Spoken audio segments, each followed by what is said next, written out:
이제 주님을 경외하는 마음으로 다 일어나셔서 하나님의 말씀을 봉독하겠습니다. 오늘 우리에게 주시는 하나님의 말씀은 요한일서 5장 18절부터 21절까지 말씀입니다.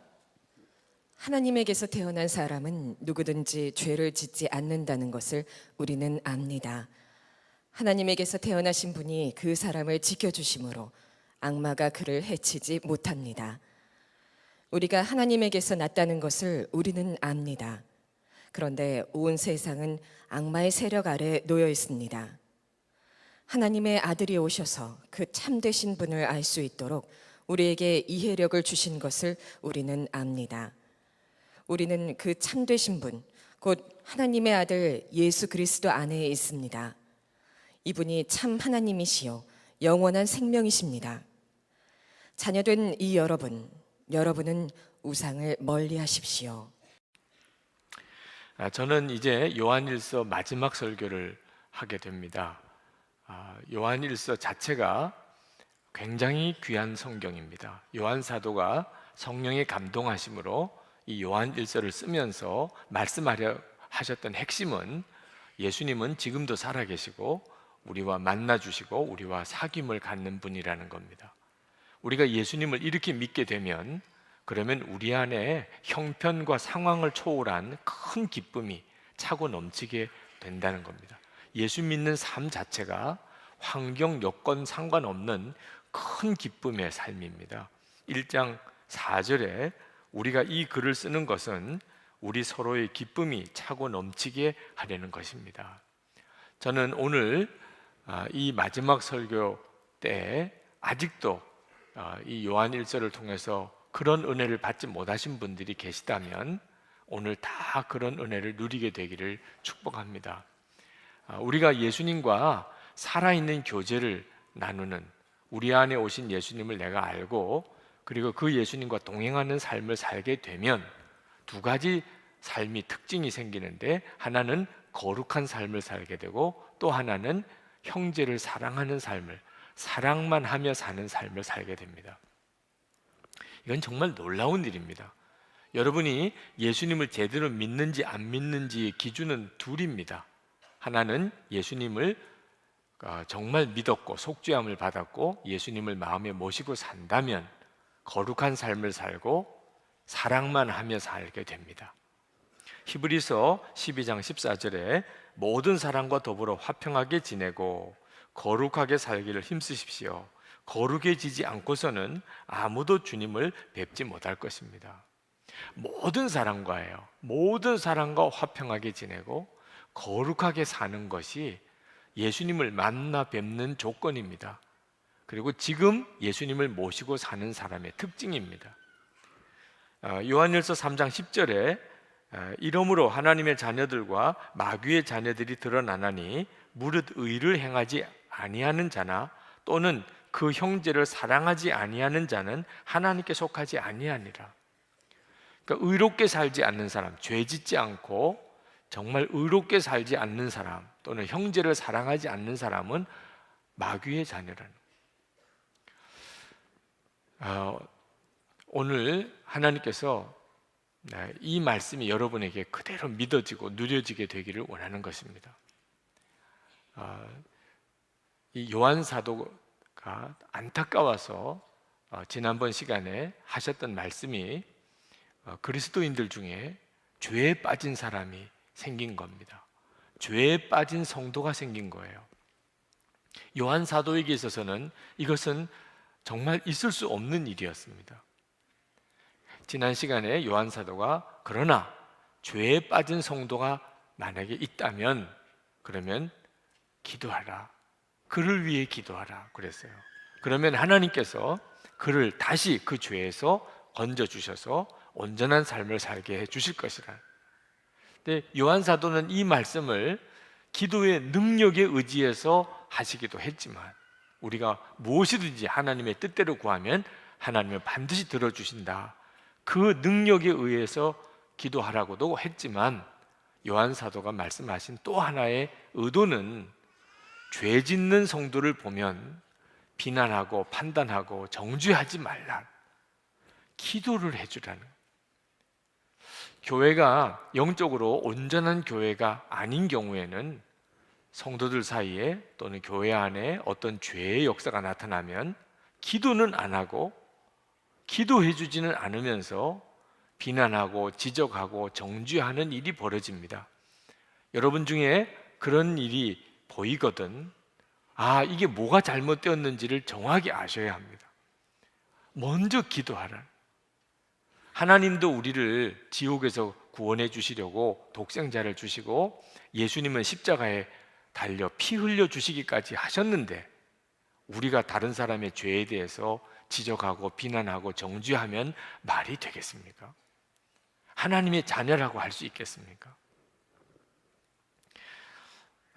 그러면 우리는 물어보게 돼요. 정말 예수 믿으면 죄 안 짓게 될 수 있을까요? 그래서 그렇게 말씀하시는 겁니까? 요한 사도는 단호하게 말합니다. 물론이지요. 하나님께서 우리를 죄 짓지 않게 해주신다는 겁니다. 죄 짓지 말라가 아니고 죄 짓지 않게 된다는 거예요. 5장 18절에 하나님에게서 태어난 사람은 누구든지 죄를 짓지 않는다. 그걸 우리가 안다고 그랬습니다. 요한일서 3장 9절에 하나님에게서 난 사람은 누구나 죄를 짓지 않습니다. 하나님의 씨가 그 사람 속에 있기 때문입니다. 그는 죄를 지을 수 없습니다. 그가 하나님에게서 났기 때문입니다. 여러분, 예수 믿으면 죄 짓지 않게 됩니다. 요한 사도는 우리가 안다고 그랬어요. 그냥 요한 사도 자기가 그렇게 주장한다, 요한 사도 자기는 그렇게 생각한다가 아니고 우리가 다 안다는. 그러니까 그때 당시 기독교인들은 어떻게 믿었냐? 예수 믿으면 죄 안 짓게 된다, 그렇게 믿었다는 거예요. 우리가 다 안다고 그랬잖아요. 대단한 확신이죠. 그런데 이게 우리를 난감하게 하는 거예요. 왜? 분명히 요한 사도는 그랬고 그때 당시는 그렇게 믿었지만 우리는 전혀 그렇게 믿고 있지를 않는다는 거죠. 우리는 예수 믿으면 죄 안 짓게 되나? 예수 믿어도 어쩔 수 없이 죄 짓고 살더라. 우리는 오히려 정반대 믿음을 가지고 있어요. 예수를 믿어도 어쩔 수 없이 죄 짓고 산다. 여기에 표 던질 사람이 훨씬 많습니다. 아마 지금도 설문조사 해보면 아마 예수 믿어도 죄 짓고 산다 쪽으로 더 많은 표가 갈 거예요. 어떻게 이렇게 일이 되었죠? 우리가 하나님을 아직도 진짜 믿는 게 아니에요. 여러분, 천지를 하나님이 창조하셨습니다. 홍해를 하나님이 가르시고 요단강도 하나님이 가르시고 동정녀 탄생 하나님이 하셨습니다. 십자가에서 부활하신 것 하나님이시니까 된 거죠. 죽은 나사로 살리신 거 하나님이니까 하셨죠. 그런데 우리를 죄 짓지 않게는 못 하신다. 이게 말이 되겠습니까? 하나님이 하신다는데, 하나님이 우리를 예수 믿으면 죄 짓지 않게 해주신다는데 당연하죠. 하나님은 하실 수 있습니다. 이렇게 믿어야 되는데 예수 믿어도 여전히 죄 짓는 줄로 믿으니까 우리가 죄의 종노릇에서 벗어나지를 못하는 겁니다. 그러면 어떻게 하나님께서 우리를 죄 안 짓게 만들어 주실 수 있나? 우리 경험으로는 도무지 이해가 잘 안 됩니다. 나는 예수 믿은 지 오래되었지만, 직분도 중직이지만 여전히 나는 죄 짓고 사는데, 우리가 주일마다 기도할 때 또 죄 짓고 왔어요. 이 기도밖에는 할 게 없어요. 정말 재림할 때까지 그럴 것 같아요. 이 기도를 언제 한번 바꿔볼 수 있을까?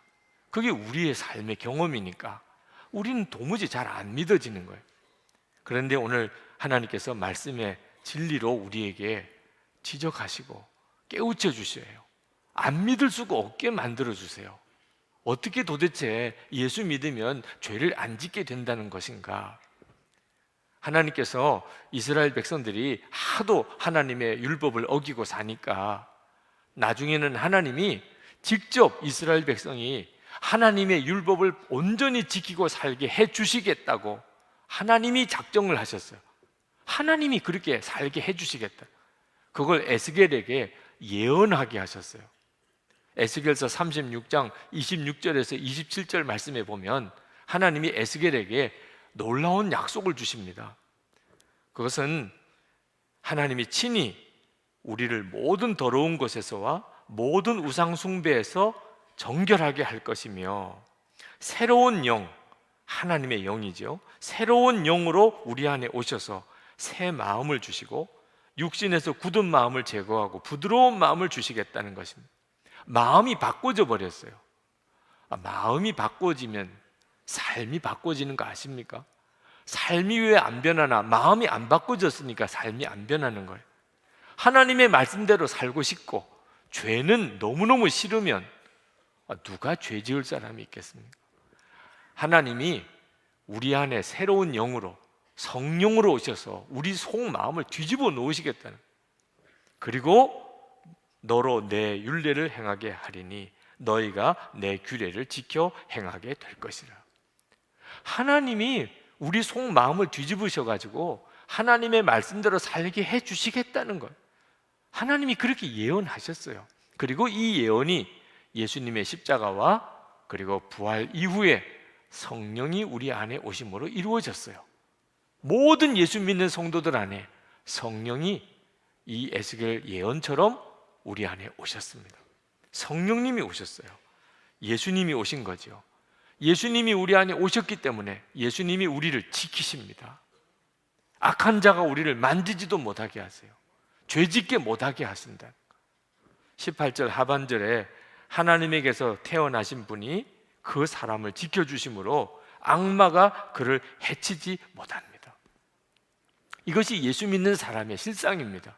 예수님이 내 안에 오셔서 악한 악마가 나를 죄짓도록 나를 해치지 못하게 지켜주신다는 거예요. 여러분이 예수를 믿었으면 이 말씀이 그대로 경험이 되어야 합니다. 전라남도 어느 섬마을에 그 섬마을 학교에 선생님이 부임을 해 갔는데 선생님이 너무너무 난감한 것이 이 섬 아이들이 말하는 게 그냥 욕이에요. 하도 욕으로 살았기 때문에 무슨 말을 하든지 욕이 없으면 말이 안 되는 겁니다. 그래서 이 선생님이 아이들이 욕을 안 하게 어떻게 해보려고 아이들에게 숙제를, 과제를 내줬어요. 이제부터 욕을 하지 마. 욕을 하면 그러면 딱지를 10장씩 나눠줬습니다. 그러면 이 딱지를 뺏기는 거야. 너 욕했지? 딱지 내놔. 그래서 딱지를 뺏어. 나중에 한 달 뒤에 검사를 하겠다. 딱지 검사를. 만약에 욕을 정말 안 하고 사는 아이는, 남의 딱지를 많이 뺏은 아이는 내가 상을 주겠다. 그러나 욕을 하고 딱지를 뺏긴 아이는 내가 벌을 줄 것이라. 이 섬마을 아이 중에 아주 정말 그 선생님을 좋아하는 아이가 있었어요. 그 선생님이 너무 좋은 거예요. 그 선생님 말씀대로 하고 싶은 겁니다. 그런데 욕을 안 할 방법이 없어요. 말을 하면 욕이니까. 그러니까 말을 안 하려고 입을 쥐어 틀고 있다가도 말을 어떻게 뱉어 놓으면 욕이 나오니 너 욕했지? 딱지 내놔. 10장 다 뺏겼어요. 남의 딱지는 안 주고 도망가면 잡으러 갈 방법이 없는 아이예요. 그러니 남의 딱지는 하나도 뺏지 못하고 자기 딱지만 다 뺏긴 것. 숙제 검사를 하시는데 어떤 아이는 40장씩 가지고 있는 아이가 있어요. 상 받았죠. 이 아이는 한 장도 없어요. 교무실로 불려갔습니다. 선생님이 벌 주겠다고 그랬지. 10대를 맞으라. 뒤로 돌아서. 그리고 회초리로 종아리를 때리는데 얼마나 세게 때리는지 석 대를 맞으니까 더 맞으면 죽을 것 같더래요. 그래서 도무지 더 맞을 수가 없어서 돌아섰대요. 선생님 때리지 마세요. 죽겠어요. 근데 돌아섰는데 선생님이 메추리를 들고 이 아이를 보는데 눈물 범벅에 선생님의 얼굴이. 그러면서 그 아이에게 이놈아, 내가 너는 믿었다. 너는 믿었어. 선생님이 그 말 하는데 이 아이가 다시 돌아 때려달라는 거. 그리고 7대를 더 맞았는데 하나도 안 아프더래. 그리고 교실로 돌아가서 책상에 엎어져 가지고 펑펑 울었습니다. 그러면서 마음에 결심했다는 거예요. 내가 앞으로 크면 이 선생님처럼 될 거야. 자기가 욕한 자기를 보고 울어주는 선생님, 자기가 욕한 것 때문에 너무너무 괴로워하면서 그렇게 우시는 그 선생님의 얼굴 때문에 이 아이가 바뀌었어요. 이 섬마을 아이가 정태기 목사님입니다. 여러분, 내가 욕한 것 때문에 우는 선생님 얼굴 때문에 아이의 인생이 바뀐다면 내 안에 오셔서 내가 죄 지을 때마다 나를 위해 십자가에 죽으신 분이에요.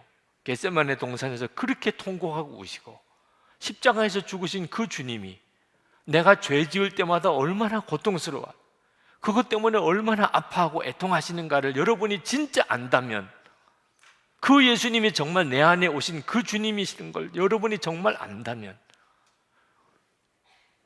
육신이 여전히 죄의 욕구가 있다고 그래서 육신에 끌려 살 수 있겠습니까?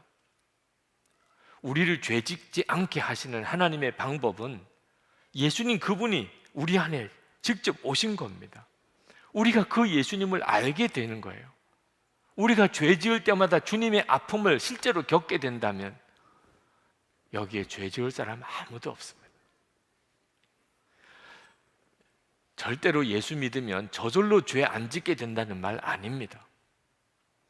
예수를 믿으면 무조건 죄 안 짓게 된다, 예수님이 죄 안 짓게 만들어 주신다, 어떻게 해도, 그런 뜻 아닙니다. 예수님께서 내 마음에 오신 것을 진짜 믿고 정말 믿어요. 예수님 내 마음에 오셨어. 그리고 나도 주 예수님을 계속 바라봐요. 그러면 반드시 예수님이 나와 함께 계신 것을 알게 됩니다. 예수님이 나와 같이 계신 것을 알게 되는 눈이 뜨이면서 예수님이 나를 붙잡아 주시는 은혜를 경험하게 됩니다.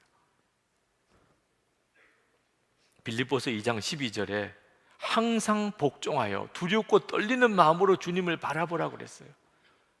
여러분, 예수님을 믿었다면 당연히 예수님이 내 안에 오셨으니, 이 얼마나 놀라운 일입니까? 예수님이 지금 내 안에 오셨으니 두렵고 떨리는 마음으로 항상 복종하는 마음이 되게 되어야 믿는 거잖아요.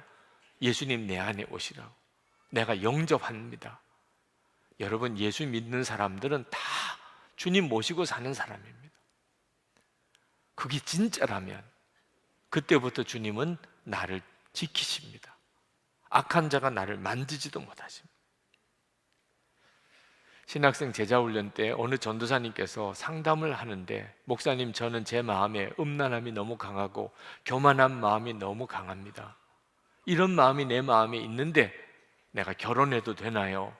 내가 목사가 돼도 되나요? 내 마음속에 이렇게 음란한 마음이 있고 이렇게 교만한 마음이 있는 거 가지고 결혼하면 그러면 그 여자는 어떻게 되며 내가 목사가 되면 교회는 어떻게 되겠습니까? 제가 그 전도사님께 대답을 했어요. 전도사님이 만약에 음란한 마음도 없어지고 교만한 마음도 없어지고 난 다음에서야 결혼하겠다, 목회하겠다고 한다면 전도사님은 평생 결혼도 못하고 목회도 못합니다. 전도사님의 마음속에 음란과 교만은 죽을 때까지 계속 역사할 겁니다. 지금 전도사님의 문제는 마음에 음란함과 교만함이 있다는 게 아닙니다. 그건 육신을 가지고 사니까 어쩔 수 없이 계속 일어납니다. 그러나 전도사님의 진짜 문제는 예수님을 건성으로 믿고 있는 겁니다. 음란함과 교만함이 마음속에 있는 것보다 더 중요한 것이 주 예수님이 전도사님 안에 계신 겁니다. 그런데 전도사님은 주 예수님에 대해서 너무나 잘 모릅니다. 음란과 교만에 그냥 끌려 사는 거 보면 틀림없이 전도사님은 주 예수님을 잘 모르십니다. 전도사님에게 이제 필요한 것은 주 예수님을 계속 믿고 바라보는 것입니다. 주 예수님을 인격적으로 만나고 주님과 친밀한 교제를 나누게 되면, 그러면 전도사님은 더 이상 교만과 음란에 끌려가지 않게 됩니다. 주님이 이끄시는 대로 가게 됩니다. 결혼하고 목회하는 것은 전도사님과 주님과의 관계에 달려있는 것입니다. 여러분도 여러분 속에 계속해서 육신적인 어떤 역사가 일어난다는 것 때문에 낙심하고 두려워하지 마시기 바랍니다. 여러분 안에 육신의 역사도 있지만 여러분은 이미 예수님을 영접한 사람들입니다. 예수님께서 여러분 안에 계십니다. 여러분 그 예수님을 바라보시고 그 예수님과 관계가 깊어지는 것이 열쇠입니다. 예수님께서 여러분을 지키시고 이끄실 수가 있도록 하라 그 말입니다. 죄가 역사가 강하지만 주 예수님은 더 강하십니다.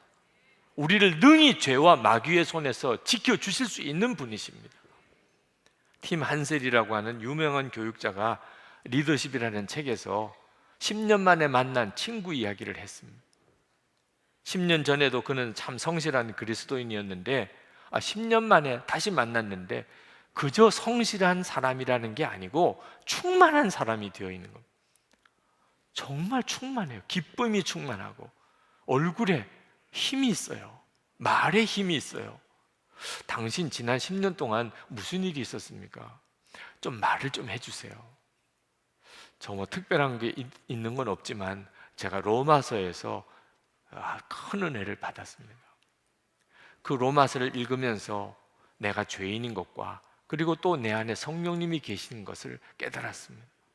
아니 그거는 당신이 10년 전에도 알고 있었던 거 아닙니까?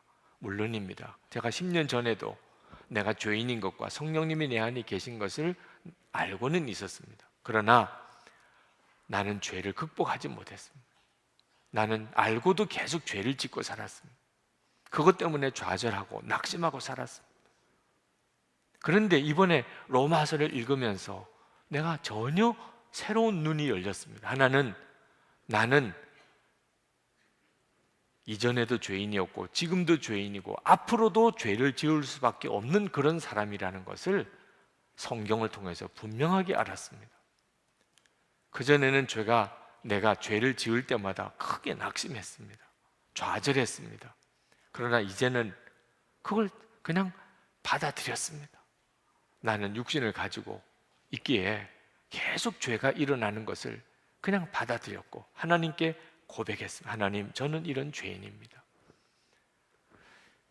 저는 로렌스 형제가 오래전에 당신은 죄를 지었을 때 어떻게 하느냐 질문을 받았을 때 나는 그저 하나님께 고백하고 나서 계속 살지요 라고 말씀하였다는데 이제 로렌스 형제의 말을 이해할 수 있게 되었습니다.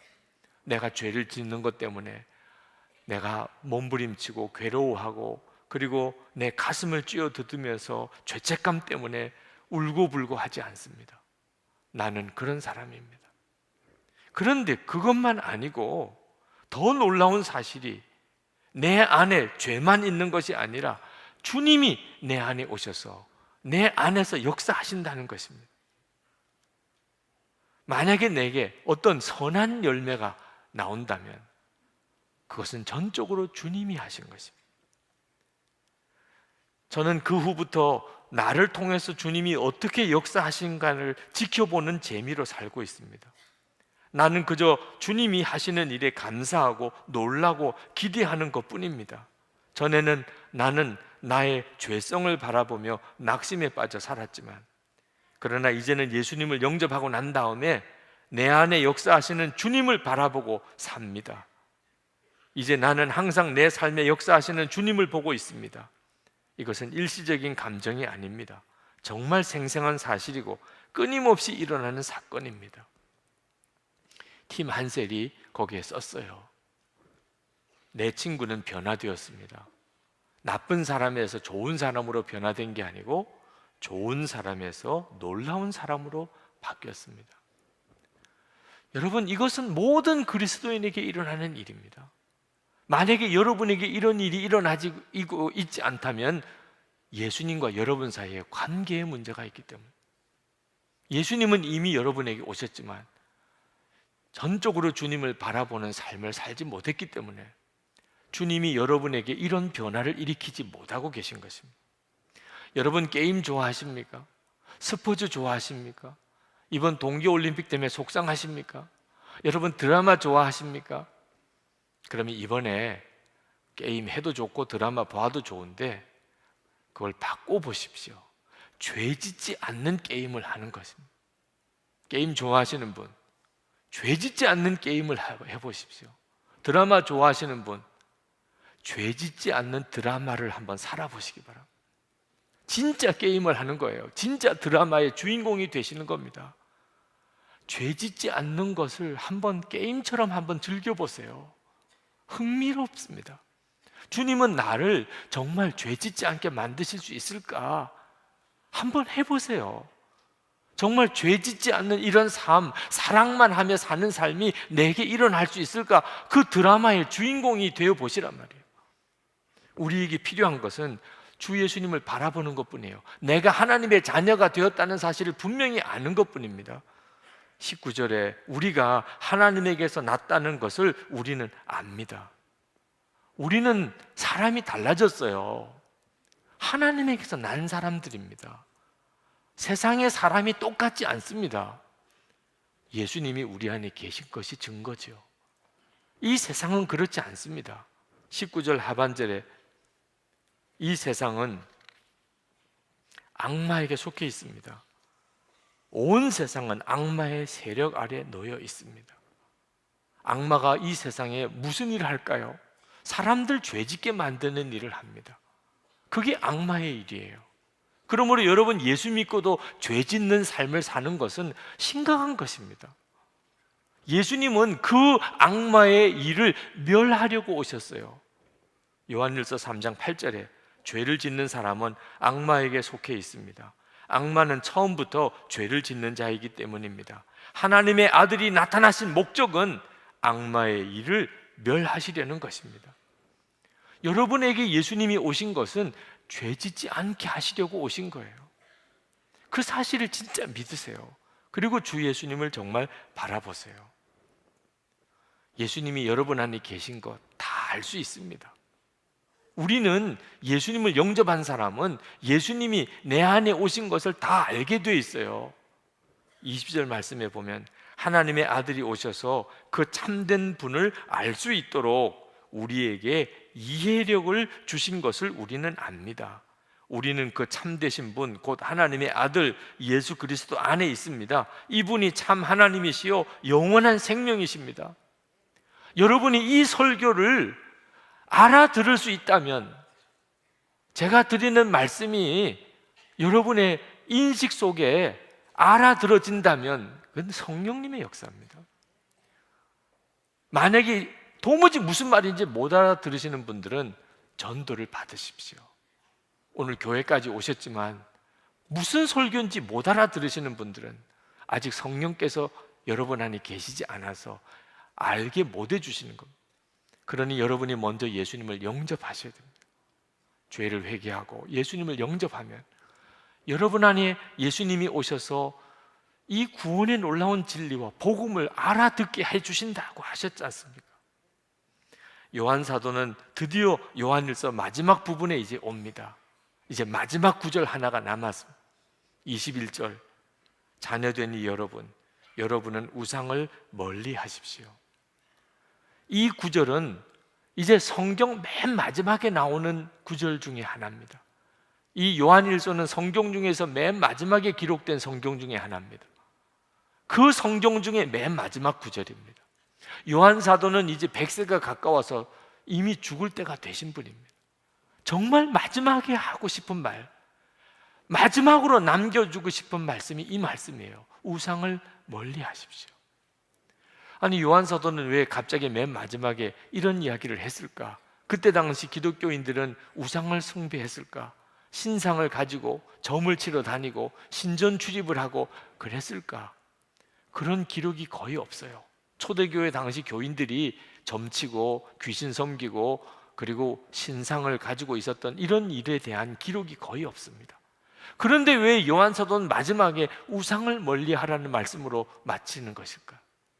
요한 사도는 예수님을 바라보지 못하게 만드는 것이 다 우상이라는 겁니다.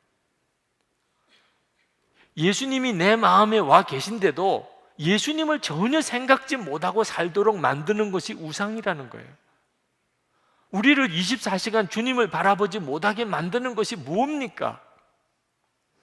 자녀, 부모, 형제, 그럴 수 있습니다. 여러분의 일, 사업, 그럴 수 있습니다. 어떤 것이라도 예수님이 여러분 안에 계신데 여러분 주님을 바라보지 못하게 살도록 만드는 거, 여러분의 생각, 마음, 시간, 관심을 다 뺏어가는 거, 그 우상일 수 있습니다. 그걸 조심하라는 거예요. 저는 이제 다음 주부터 6개월 동안 안식년을 갖습니다. 마지막 설교이지는 않지요. 그러나 한동안은 제가 이 강단에 서지 않습니다. 저도 여러분에게 안식년 떠나기 전에 꼭 당부드리고 싶은 말씀이 있는데, 요한 사도가 마지막에 하신 말씀입니다. 우상을 멀리 하십시오. 여러분, 24시간 주님을 바라보는 일을 자꾸 방해하는 것이 있습니다. 여러분 살아보시니까 아시잖아요. 지금도 아마 예수님을 생각하지 않고 설교하는 저만 바라보는 분이 있으실 겁니다. 예수님을 바라보지 못하게 만드는 것은 사실 다 우상입니다.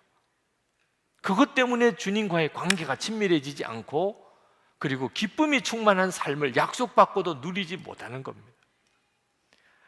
로빈 마이어스가 지은 언더그라운드 교회라는 책에 이런 일화가 있습니다. 어느 젊은 목사님이 큰 교회에 부임해 가셨는데, 그 교회에서 만장일치로 목사님을 청빙했다고 그래서 갔는데, 나중에 가서 들어보니까 만장일치가 아니고 사실상 만장일치라는 거예요.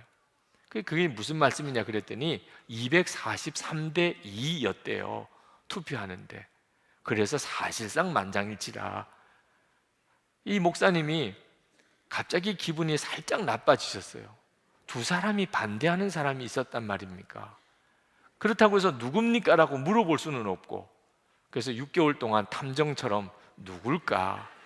나를 반대한 사람이 누굴까? 하고 이렇게 교인들을 가만히 이렇게 살펴보다 보니까 두 사람이 감이 잡히더래. 저 두 사람이 나를 반대했겠구나. 그래서 그 목사님이 그 다음부터는 그 분에게 너무너무 잘했대요. 그 두 사람이 나를 반대한 사람, 그 사람까지 내 사람 만들면 이제 모든 교인이 나를 다 좋아하는 사람. 그렇게 했는데 이 목사님 재신임 투표 때 그만 사임하게 됐어요. 투표 결과가 243대 2였어요. 두 사람만 좋아하고 다 싫어했어요. 참 웃지 못할 일이죠. 사람, 목사에게 있어서 교회도 사람도 우상일 수 있어요.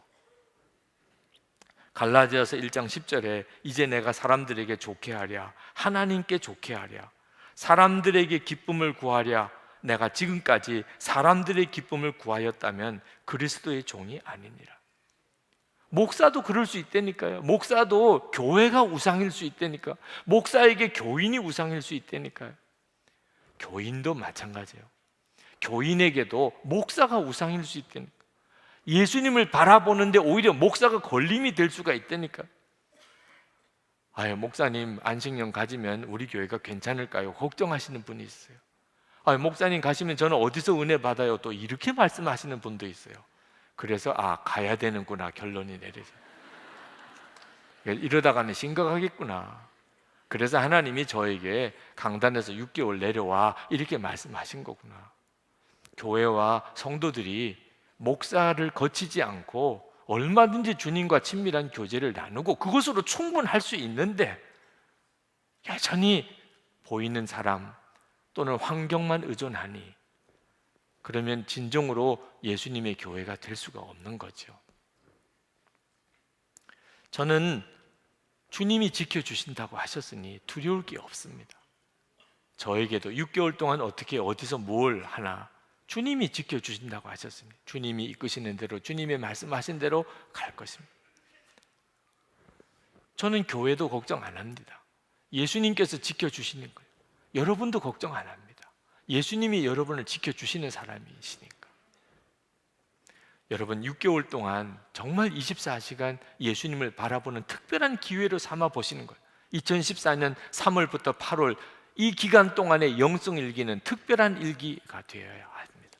저는 이미 그렇게 파일을 만들었습니다. 2014년 3월부터 8월의 일기. 주님은 나에게 시작부터 끝까지 어떻게 이 기간을 이끄실까? 설교도 안 해도 돼요.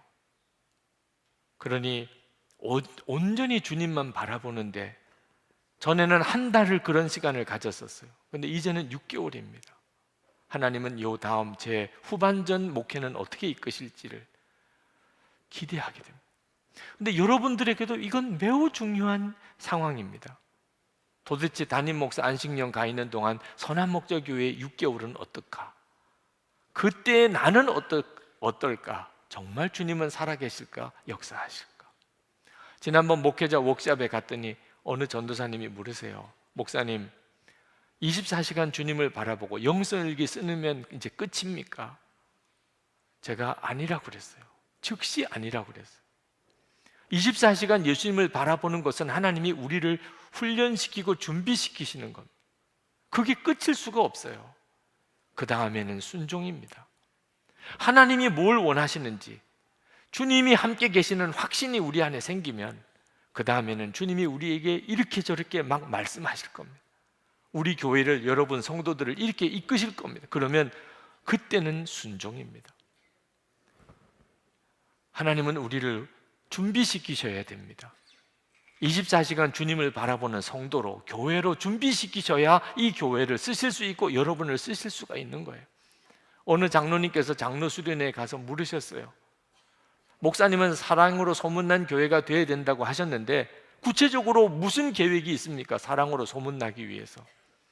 제가 그 장로님께 말씀드렸어요. 만약에 우리가 사랑으로 소문난 교회가 되기 위하여 무엇을 하기 시작하면 그건 가짜가 됩니다. 그건 위선이에요. 그건 자랑하려고 하는 것. 그건 오래 못 갑니다. 사람 보이게 하려고, 소문나게 하려고 하는 거니까. 우리가 할 일은 예수님과 온전히 하나가 되는 일을 힘쓰는 것. 예수님의 마음을 정말 품고 사는 자로 우리가 서는 겁니다.